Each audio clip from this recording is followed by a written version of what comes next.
Os vilões do cinema estão em alta.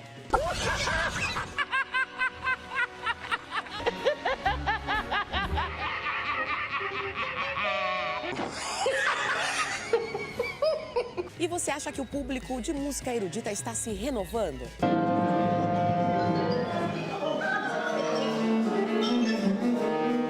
Você olha na volta, qual é a média de idade das pessoas?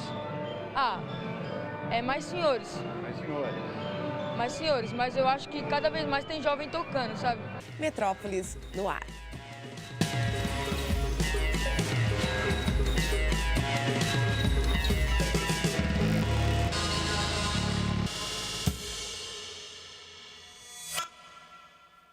Oi, tudo bem? A minha convidada de hoje é a cenógrafa, diretora de teatro, de cinema, Daniela Thomas. Ela esteve à frente da equipe criativa que pensou a cerimônia de abertura da Olimpíada Rio 2016. E a Daniela está aqui para falar desse evento grandioso que tem uma plateia grandiosa e, é claro, uma repercussão tão grande quanto tudo isso, né, Daniela? Realmente. Boa noite, tudo bem? Tudo ótimo. Quando vocês... a gente fala de uma equipe criativa porque foi ali um coletivo de ideias muito forte, né? Era eu, o Fernando Meirelles, o Andrusha Waddington, fazendo a concepção geral, assim, a Débora Coker fazendo o movimento, o Antônio Pinto, o Beto Vilares fazendo a música, o Fabião Soares fazendo as projeções, a Radiográfico fazendo o conteúdo gráfico, para encabeçar. Muita gente Esses são os pensando. brasileiros. Tem uns estrangeiros bacanas também, o iluminador Durham, muito legal também. No início, quando vocês estavam pensando em tudo isso, que faz quanto tempo? 3? Acho que de 4 anos para cá a gente 4 anos que vocês estão mais. Há 2 anos e meio, todos empregados, digamos, né? Todos trabalhando diariamente. Sim. Né? É claro que a gente não sabia que a situação política e até econômica do Brasil ia estar no ponto que está. E eu estou dizendo isso justamente por causa da sua resposta anterior. Porque a gente está num momento no Brasil em que a gente está olhando para a gente, nós estamos nos criticando, a gente está vendo coisas que estão erradas, coisas que a gente não quer, perdendo alguns avanços que a gente não queria perder. É um momento muito difícil de se falar do Brasil. E a gente quis não lidar com isso. Porque, exatamente, isso está apagando aquilo que a gente resolveu mostrar e se concentrar, apagando o brilho do que é produzido no Brasil culturalmente, do que a gente produz. Ali não era um lugar para crítica, é isso que você está me dizendo? Não, eu acho que não. Eu estou te falando assim, quando você encanta, você pode... A gente estava falando sobre guerra, sobre escravidão, com a melhor música que a gente conseguiu produzir para acompanhar isso, com uma coreografia extraordinária, com todos os efeitos... Entendeu? Assim, vamos falar, sabe, no Bambi do Disney, a mãe do Bambi morre. Mas você não deixou de ficar encantado vendo a mãe do Bambi morrer. Faz parte da vida. Então a gente conseguiu, acho que é o nosso mérito, de conseguir não fugir de nada dessas coisas, que a nossa identidade é uma coisa ainda muito fluida, muito confusa. A gente não fugiu da identidade da gente, da confusão que a gente é, mas a gente procurou fazer disso um espetáculo encantador. É isso. Não fugimos de nada, eu acho. Não fugiram de nada e procuraram muitos segmentos da sociedade e muita gente para estar nesse lugar e para representar o Brasil e todas essas camadas, esses atores sociais todos. Por exemplo, a gente foi em Belém do Pará, buscou a Gangue do Eletro, que faz o treme-treme, aquela dança, como é que é? Aquela coisa brega, aparelhagem da Amazônia. Misturamos com a Ludmilla, com a Carol Conká e a MC Sofia, que a MC Sofia é uma militante feminista de 12 anos, sabe? Uma militante feminista negra, isso é importante. De 12 anos, isso. Falando toquem os tambores, sabe? Empoderamento da menina negra, sabe? Ela fala, como é que é? Da mina preta. Da mina preta. Vocês colocaram ali algumas mulheres transexuais naqueles carrinhos que anunciavam as delegações. A gente tentou muito colocar mais. Eu acho que as pessoas têm tanto medo da exposição que a gente teve dificuldade de conseguir. A gente queria um bom número de trans, né? A gente está vendo algumas imagens. Essa é a Lea, né? Pois é, e aí nas transmissões não se falava isso. Era para não se falar? Vocês queriam ter dado destaque? Eu acho que não. Acho que a gente queria mostrar sabe, sem focar, para não ficar uma coisa assim, olha nós aqui, sabe? O que era legal é que elas estavam ali no meio de outras mulheres e homens, entendeu? Sem nenhum destaque, apenas estavam lá. E abrindo os Estados Unidos. Entendi. Era uma trans, abrindo o Irã, se não me engano, era uma trans, Também entendeu? era. Mas eram pessoas que estavam andando, eram nossos, que a gente chamou por uma espécie de uma beleza, uma espécie, um certo ar, assim, porque eles sempre gostam, né, coisas de, como é que eles chamam? De protocolo. Eles sempre gostam de pessoas especialmente bonitas para abrir, para dar aquela, né, levantada, né? Então a gente buscou, assim, não modelos, mas pessoas bonitas para representar os países, né? Pois é. Era para que elas passassem ali mais uma pessoa, mais uma brasileira, mas... Sem preconceito. Sem preconceito, só que a sociedade... também sem aquela coisa de você ficar lá, olha nós aqui, sabe, mostrando isso. Não, era uma entre outras. Né? Entendi. Uma outra questão, logo depois da abertura, foi a família do Vinícius reivindicar uma homenagem a ele, já que Garota de Ipanema foi escrita por ele, com o Tom Jobim, e que eles não sentiram ali o Vinícius valorizado. Vocês não valorizaram o Vinícius de Moraes? Olha, eu sou muito fã e os únicos artistas que estiveram 2 vezes nas Olimpíadas foram Ari Barroso e Vinícius de Moraes. Né? O Canto de Ossanha, cantado pela Elza Soares, e Garota de Ipanema, cantado por Daniel Jobim, estavam, né, representando Vinícius de Moraes. Como eu estava te falando, o rosto do Vinícius não estava na cerimônia, com certeza. A gente fez uma brincadeira assim que o Tom era realmente... Desculpa, Vinícius, beleza é fundamental. O Tom é bem mais bonito que o Vinícius. Ele foi o primeiro, né? Estou usando as palavras do próprio, né?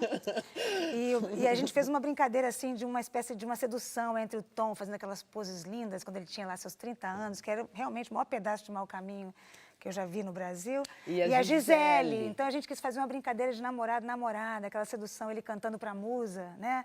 E a gente fez isso, e a gente usou assim o Tom, nosso querido maestro Tom, mas mais mesmo como o homem dos homens mais lindos que já houve, não porque ele era o compositor necessariamente. Né? Entendi, tinha mas uma outra Vinícius estava lá dinâmica. em Canto de Ossanha, a sua afro-samba, assim, sabe, o grande momento da música representado.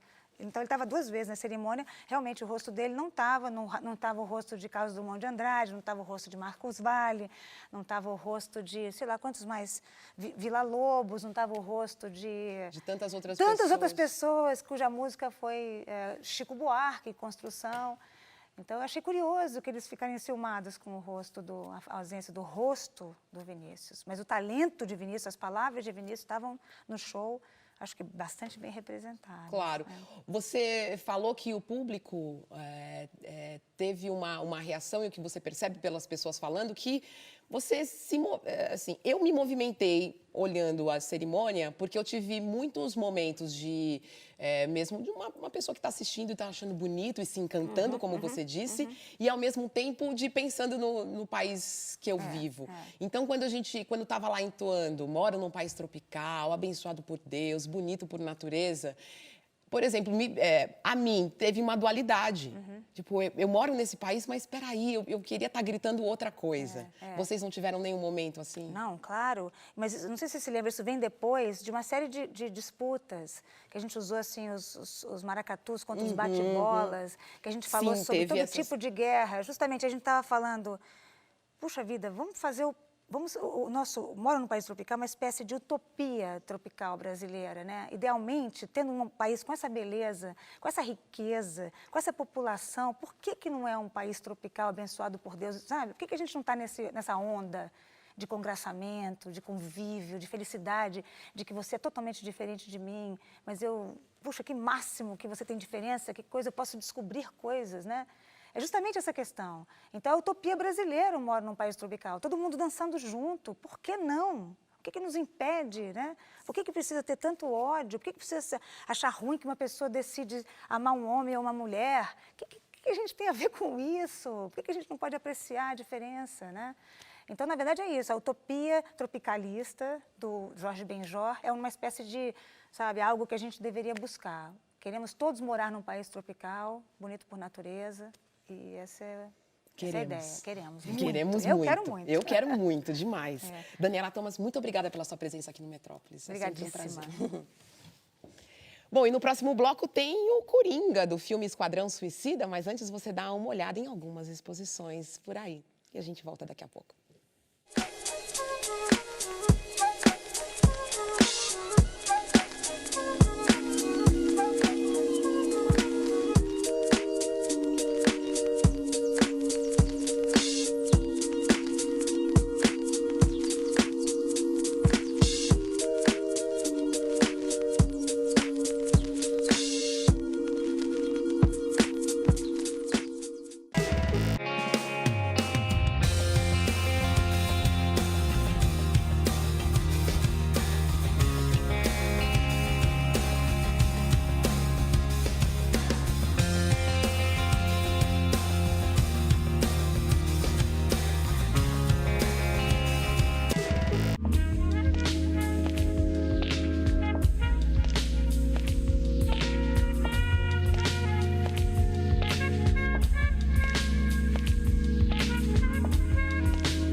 Quem é mais legal, o bandido ou o mocinho?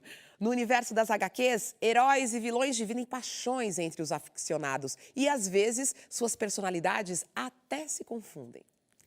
Com a estreia de Esquadrão Suicida, os vilões estão em alta e, entre eles, um dos mais icônicos, o Coringa.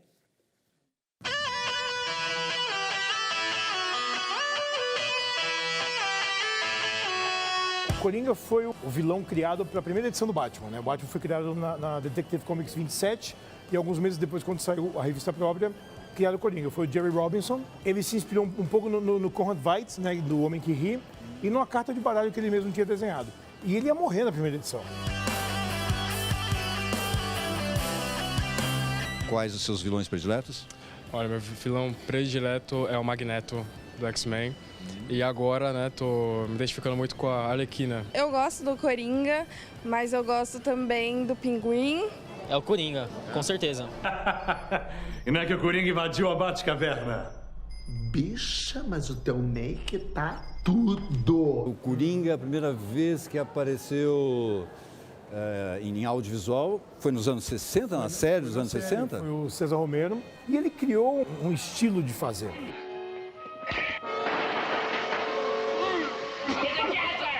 Qual foi a segunda vez que o Coringa apareceu no cinema? Aí já foi com o Jack Nicholson no Batman do Tim Burton. E quando ele escolheu o Jack Nicholson topou fazer o Coringa, aí o filme tomou uma dimensão muito grande, né? Era o Jack Nicholson, então o filme era uma coisa para ser levada a sério.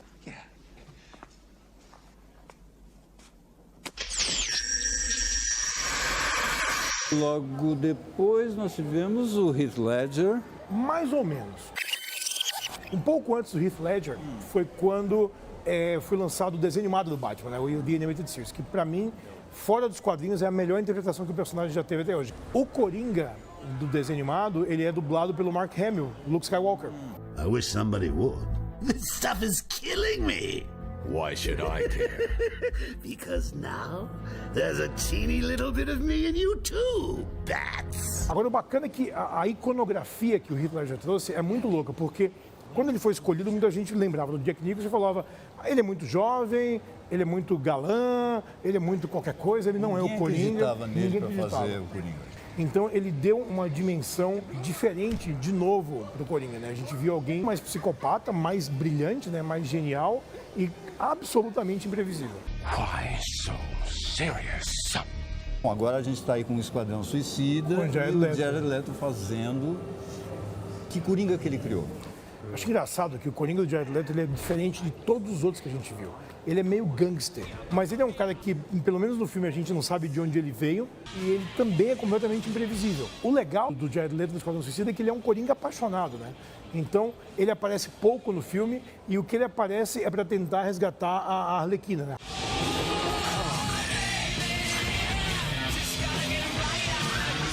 Por que o Coringa é o seu vilão predileto? Por causa da loucura dele, o fascismo que ele tem pelo Batman. Ele é aquele maluco que chama atenção, né? A forma como contam o passado dele, como ele atingiu aquela loucura, você fica tipo, uau. I thought my jokes were bad. Give me one reason why I shouldn't have my boy here pull your head off. How about a magic trick? Esse é o bacana do Coringa. Não é importante a gente saber de onde ele vem, porque isso adiciona a mística do personagem. Você não precisa saber quem é o Coringa, precisa saber que ele está lá. Ele é uma força da natureza, a certo ponto, né? Ele é alguém que está lá para chacoalhar as coisas, né? Se você se mantém no que ele é, louco, imprevisível, e ele não vê o Batman como um inimigo, ele vê o Batman como alguém que completa ele. You complete me. E, no final das contas, é um personagem. Vai passar o tempo e o manto vai ter que ser passado. Nenhum ator é maior do que o personagem que ele interpreta. É muito tempo de história de um personagem pra gente bater o martelo e falar essa é a versão definitiva. Eu acho que não tem.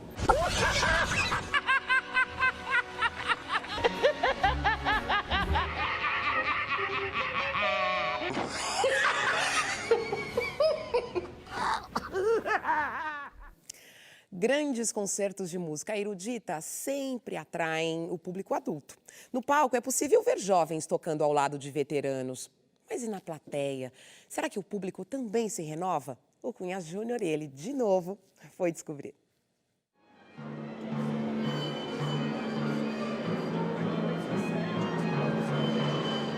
Sala São Paulo, quinta-feira à noite. Como é que você acha que poderíamos, de uma forma em geral, atrair novas gerações para a música de concerto?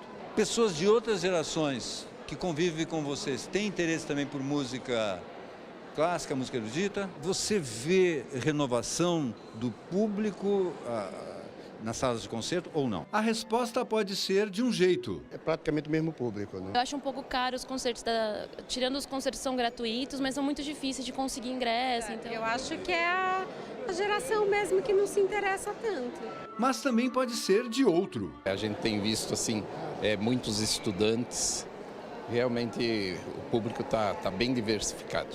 E agora com projetos também como a Orquestra na Rua, então a gente vê que está chegando assim na juventude. A gente traz os nossos netos. Vocês trazem os netos nesse dia? Sim, uma de 7 e um de 4. Eles adoram. No palco os músicos são os mesmos, na plateia que a coisa muda. Dependendo do dia, da hora, do espaço, o público pode ser diferente. A gente tem os concertos matinais. A USESP mesmo toca 8 a 10 vezes domingo de manhã. Lota essa sala aqui, 1.500 pessoas e é outro público, cheio de bebê na plateia. Criança pequena, bebê às vezes tem que sair porque não aguenta.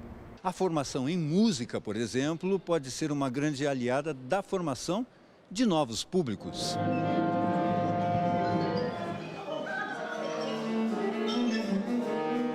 Você olha na volta, qual é a média de idade das pessoas? É mais senhores.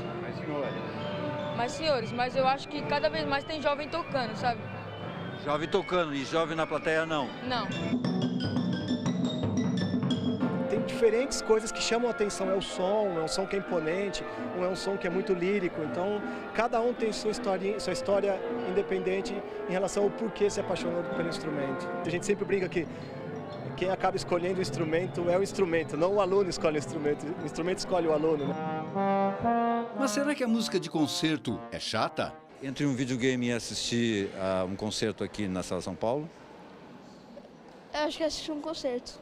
Olha, parabéns, hein? Obrigada. É minoria, mas tem. Por que é minoria? Porque hoje o que acaba sendo, como eu posso dizer, divulgado, que muitas pessoas têm mais acesso ou conhecem, é música popular. Por exemplo, funk, por exemplo, samba, sertanejo. Então os jovens acabam gostando mais disso. É claro que talvez a gente tenha que reinventar o cenário orquestral. Isso é uma coisa que... Mas é uma coisa que vai precisar acontecer, porque o público está envelhecendo, assim, e a gente precisa ter essa moçada se apropriando das salas de concerto, porque eles querem.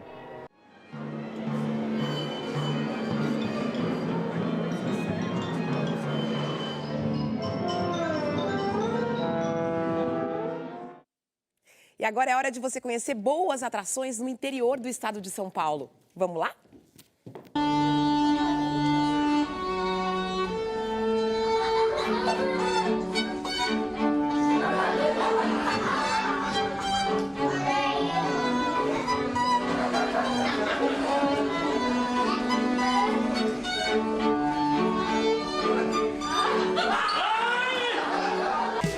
Minhas flores, quantas coisas eu diria para o mundo.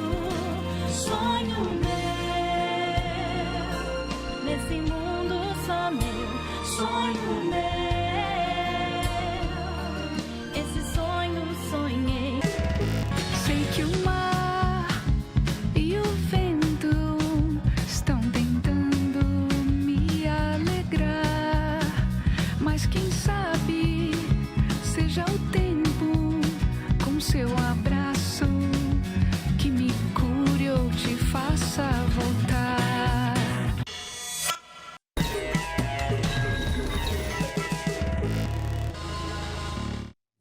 A gente começou o programa falando da abertura da Olimpíada e vamos terminar com ela também. Bom, no início do programa, a cenógrafa Daniela Thomas comentou uma polêmica. A família do Vinícius de Moraes ficou ofendida porque o rosto dele não apareceu nas projeções ao lado de Tom Jobim quando se tocava Garota de Ipanema. E a música é uma parceria dos dois. A Daniela justificou de um jeito irreverente. Como dizia o próprio Vinícius, beleza é fundamental. E o Tom foi um dos homens mais bonitos do mundo. Pois é. E aí o Tom, lindo, fez a dobradinha com a Gisele Bündchen, outra linda brasileira. Pois bem, mas a gente aqui no Metrópolis vai fazer uma homenagem ao nosso poetinha, né? E a gente encerra o programa com um arquivo do fundo do baú. Tom Jobim e Vinícius de Moraes cantando Garota de Ipanema em 1976. Um beijo para vocês, boa noite, até amanhã.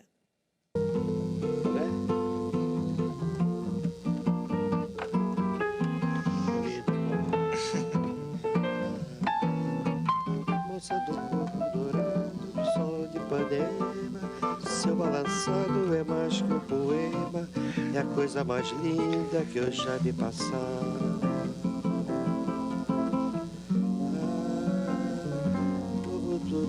Não me lembro mais, quando é que estou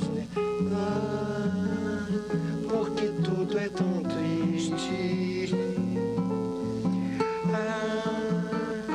A beleza que existe, a beleza que não é só minha e também passa sozinha. Se ela soubesse que quando ela passa, o mundo inteirinho se enche de graça e fica mais lindo por causa do amor.